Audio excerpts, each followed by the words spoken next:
Hello and welcome to the show. We start this week's FailRace episode on GTA 5 with an orange Hellcat who fancies jumping a car. Let's face it, we've all done this at some point. Now, I've seen this go wrong many times in many ways. Never in this particular way. Yes, that is an elegy that is, well, now a tree decoration.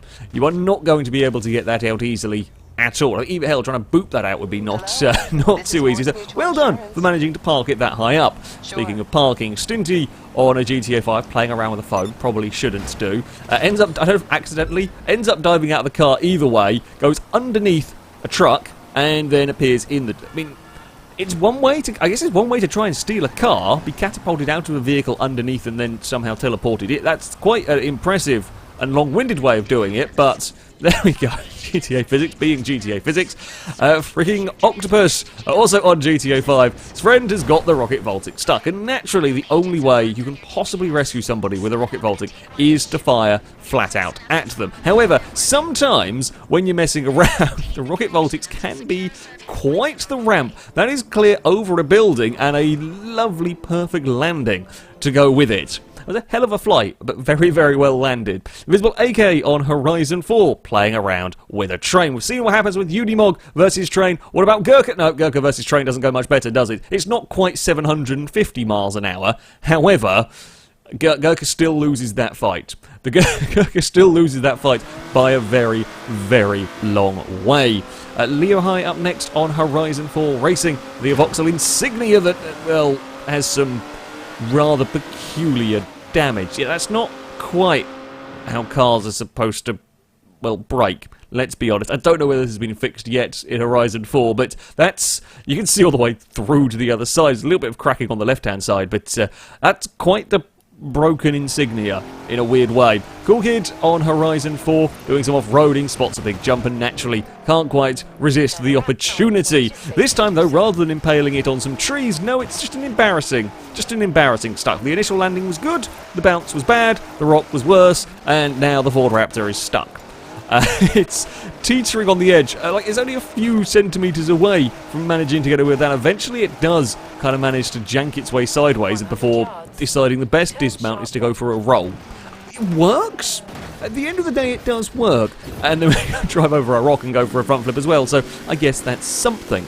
Longbow up next, still on Horizon 4, racing one of the big off-road racing trucks. Runs a little bit wide, clips the fence, and loses a bunch of position. Easy to do with these sort of vehicles, they're not the easiest to drive on the tarmac. However, things will go much worse for the group of cars up ahead. Running wide, a Subaru goes to space, a Trailcat goes for quite an impressive front flip, and that's 2 positions gained, while another red car ends up through the wall. So, in the end, not too bad. Steel Guns up next on Need for Speed 2015. Spotting a Supra that is doing some peculiar things. Yes, it looks quite a lot like the weird laggy train you sometimes get on Horizon 4, but this time, rather than punting vehicles around, no, it just does other peculiar things. So it kind of drives about normally, knocks stuff over, a little bit weird over jumps. However, if you boop the glitch, which you should always do to see what happens, very weird things happen. Very, very peculiar things happen. The car interacts with the player vehicle-ish, but not in the way that it should. It just kind of sits on top of it and continues to boop along. Oh, and the police car crashed into a wall for seemingly no reason, probably distracted by the weird shenanigans that were going on. Now, it is not YouTube that is doing the weird things with this video. No, the actual recording is crashing. Basically, the game was giving up. It didn't know what to do with all of this and would eventually crash following too much of a laggy Supra. On to RFactor next with an amazingly lucky escape up through Radion. A very, very big bounce for the GT1. So it kind of gets a little bit of airtime initially. As it comes back down, it hits the floor, pings it just high enough to get over the barrier. Now, I don't know what the hitboxes were like. There's probably a modded circuit and a modded car and so on. But either way, that is some millimetres to spare in going over the barrier. Black and Red 81 on Toca Race Driver 3 Brands Hatch with a big almost roll and then a very nasty crash into the tyre bundles. Now, this corner has caused many an issue on Forza games, notorious for rolling cars over in the wet. This time it is the single seat. It doesn't quite go over, but it gets bloody close indeed on that. Yeah, a little too tight to rely and hit the curb. That is a nasty one. That is a nasty one, and that will very much be the end of that race. Speaking of nasties, Welsh toast on F1 2018. Not starting a Formula 1 race how you want a Formula 1 race. That's not... I mean, we've seen some silly starting positions from cars on grids and so on, but this is really taking it one step too far.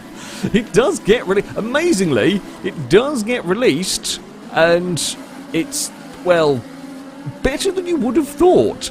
Considering the Williams was sat on top of the McLaren, that's kind of better off the line than you could have possibly expected from that sort of position. Still, it might be one of the more bizarre ways to have a game start a race. And finally, we're on Battlefield 1 with that guy in, well, one of the classic tanks. It's in a little bit of a tight spot, having some trouble getting out of this area. It's a bit of a large vehicle in a small area. Problem is, trying to climb over a wall doesn't go so well for the tank.